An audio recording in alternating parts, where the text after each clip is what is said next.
But మొన్న ఆర్యవైశ్యుల సభలో రేవంత్ రెడ్డి గారు కాంగ్రెస్లో ఎప్పుడూ ఒకరి సీటు పర్మనెంట్గా ఉండదు, అది ముఖ్యమంత్రి సీట్ అని చెప్పి ఆయన ప్రస్తావించారు. సరే అంటే ఆయన పదవి మీద ఆయనకి ఏమైనా డౌట్స్ ఉండి అట్లా అన్నారా? 24 అవర్స్ అభద్రతా భావం ఉందమ్మా ఆయనకు. ఓకే, 24 గంటల అభద్రతా భావం ఉంది. అది వాస్తవం. ఆయన ఏ క్షణాన్ని అయినా దిగిపోవచ్చు. అది అందుకే దినదినగండం అన్నది.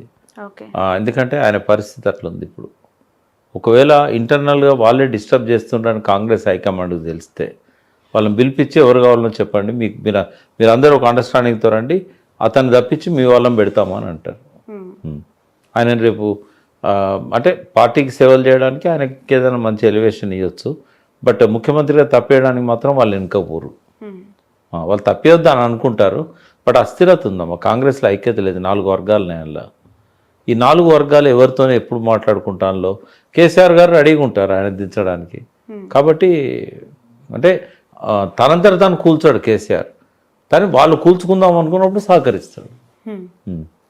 ఓకే, కాబట్టి అది జరుగుతుంది. సో కేసీఆర్ అనుకుంటే ఒక రాత్రి పని జరిగిపోతుంది. కేసీఆర్ అనుకుంటే కాదు, బీజేపీ అమిత్ షా అనుకోవాలి. అమిత్ షా అనుకుంటే బట్ 3 ఫోన్ కాల్లతో గవర్నమెంట్ పోతాం. Only 3 phone calls. చెప్పాను, కేసీఆర్, ఓవైసీ, కాంగ్రెస్ లో ఎవరినైతే ఆయన పుల్ చేసుకోవాలనుకుంటుండో కేసీఆర్ గారితో చేయగలిపే నాయకుల నేను ఓపెన్ గానే ఒక మాట చెప్తా. ఆయన ఏమనుకున్నా పర్లేదు, నా మిత్రుడే పొంగులేటి శ్రీనివాసరెడ్డి.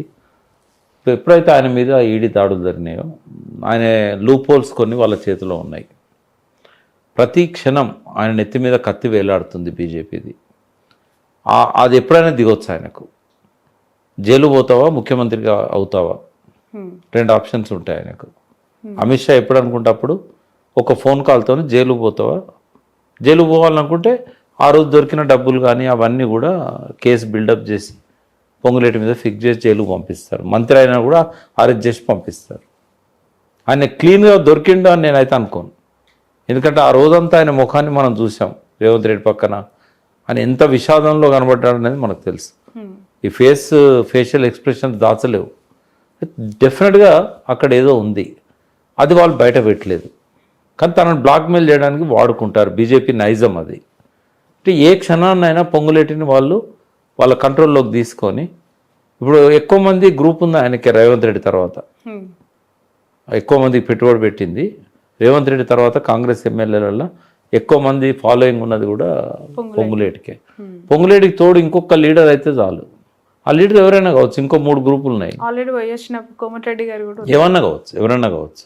డిప్యూటీ సీఎం ఇస్తానంటే, లేదా మంచి ఇరిగేషన్ ఇట్లాంటి పోర్ట్ఫోలియోలు, అర్బన్ డెవలప్మెంట్, కొన్ని డబ్బులు వచ్చే పోర్ట్ఫోలియోలు ఇస్తామనంటే ఎవరైనా వస్తారు. సో మరొక ఏక్నాథ్ షిండే అవ్వచ్చు అంటారు? కావచ్చు, పాసిబిలిటీ ఉంది. పొంగులేటి శ్రీనివాస్ రెడ్డి ఆయనకు ఎక్కువ అవకాశాలు ఉన్నాయి. నేను చాలా రోజుల నుంచి చెప్తున్నా ఆయనకు అవకాశాలు ఉన్నాయి. రెండవది, కాంగ్రెసే మార్చాలనుకున్నప్పుడు ఉత్తమ్ కుమార్ రెడ్డికి అవకాశం ఉంటుంది. అయితే ఈ రెండింటిని తట్టుకొని రేవంత్ రెడ్డి కంటిన్యూ కావాలనుకుంటే ఆయన తనంతను ఒకసారి పరిశీలన చేసుకోవాలి. ఇంకా ఏం చేయాలి, ఏ మార్పులు తీసుకురావాలి, వీళ్ళతో ఎట్లా సాయుధ్య తీసుకొచ్చుకోవాలి. ఇప్పుడు చంద్రబాబు నాయుడు సేవ్ చేస్తున్నాడు రేవంత్ రెడ్డిని, బీజేపీ ప్రభుత్వాన్ని కూల్చకుండా. కానీ చంద్రబాబు నాయుడు ఎంతకాలం మోడీతో ఈయన దించకుండా సేవ్ చేయగలుగుతారు అనేది సమస్య. రెండవది, రేవంత్ రెడ్డికి ఈ సీటు ఖాళీ అయితే మళ్ళీ ఆయన ఎప్పటిలాగానే మళ్ళీ ముఖ్యమంత్రి కావడానికి ఆయనకు ఒక ఫోరం రెడీగా ఉంది. అదేంటంటే బీజేపీ, జనసేన అండ్ ఇది ఏదైనా జరగవచ్చు. తెలుగుదేశం అంటే నెక్స్ట్ ఒకవేళ బీజేపీ దించలేదు ఆయనను, కాంగ్రెసే దించింది అనుకుందాం. కాంగ్రెస్ దించినట్టయితే ఆయనకు ఆల్టర్నేటివ్ ఏముంటుందంటే ఈ 3 ఏవైతే ఉన్నాయో కూటమి, ఆ కూటమికి ఈయన కాంగ్రెస్ నుంచి కొంతమంది ఎమ్మెల్యేలను తీసుకొని వచ్చి జాయిన్ అవుతాడు. ఆ కూటమికి ముఖ్యమంత్రి అభ్యర్థిగా మళ్ళీ పోటీలో నెక్స్ట్ ఎలక్షన్స్లో ఉంటాడు. అంటే ఈ టర్మ్లో 5 ఏళ్ళు ఆయన ఉన్నా లేకున్నా మళ్ళీ ఒక టర్మ్కి ఆయన సిద్ధమవుతాడు. అలా అనుమానం ఏం లేదు. రాజకీయాలలో ఏ పార్టీ సొంతం కాదు, ఏది కూడా ఎవరు పర్మనెంట్ మిత్రులు కాదు, ఎవరు పర్మనెంట్ శత్రువులు కాదు. రేవంత్ రెడ్డికి ముఖ్యమంత్రి సీటు మీద ఉన్న దానిలో 10% కూడా ఆయన పార్టీ లాయల్టీ కానీ, పార్టీతో ఉండాలని కానీ, ఆయన మెయిన్ ఏకైక లక్ష్యం ముఖ్యమంత్రిగా 10 ఏళ్ళు పరిపాలన చేయాలి. ఒకసారి తక్కువ కాలంలో ఉండి మళ్ళీ దానికోసం మళ్ళీ ఆస్పైర్ చేస్తాడు. దానికోసం ఉన్న గ్రౌండ్ అంతా కూడా ఆయనకి ఎస్ చేస్తాడు. ఎందుకంటే 2 ఏళ్ళలో 3 ఏళ్ళలో ఈ సీట్లో ఉండి ఇంత అంటే అన్సర్టనిటీ అనేది ఒకవైపు మనం మాట్లాడుతూ ఉన్నప్పుడు ఈ జమిలీ పైన ఎట్లా ఉండబోతుంది సార్?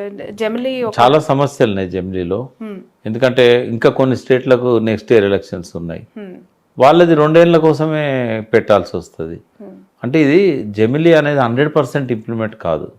ఒక 4 ఏళ్ళు పూర్తి చేసిన ప్రభుత్వాలను మళ్ళీ నోటిఫికేషన్ ఇచ్చి ఎన్నికలకు పోవచ్చు. కానీ ఒక సంవత్సరం 2 సంవత్సరాలు పూర్తయిన వాటికి మాత్రం మళ్ళీ ఎన్నికలు నిర్వహించడానికి వీలు కాదు. ఏది కూడా పర్ఫెక్షన్ అనేది 100% అనేది డిక్షనరీనే ఉంటుంది. ఏ ఫీల్డ్లో వెతికినా కూడా కనబడదు అది. జమిలీ ఇన్ ద సెన్స్ ఏంటంటే 28 రాష్ట్రాలకు ఎన్నికలు జరగకపోవచ్చు, కానీ ఒక 15-16 రాష్ట్రాలకు ఒకేసారి ఎన్నికలు జరుపుకోవడానికి వీలుగా అది ఉపయోగపడుతుంది. అది జరుగుతుంది. సో ప్రకాష్ గారు చాలా చాలా థ్యాంక్స్ అండి. చాలా టైం మాకు స్పెండ్ చేశారు. 1 ఇయర్ రేవంత్ రెడ్డి గారి పరిపాలన పైన ఇంత ఇన్ డీటెయిల్డ్గా ప్రేక్షకులకు అంటే వాట్స్ గోయింగ్ ఆన్ తెలంగాణ రాష్ట్రంలో జరుగుతున్నాయి నిధులు నియామకాలు అనేది గతంలో మనం మాట్లాడుకున్నాం.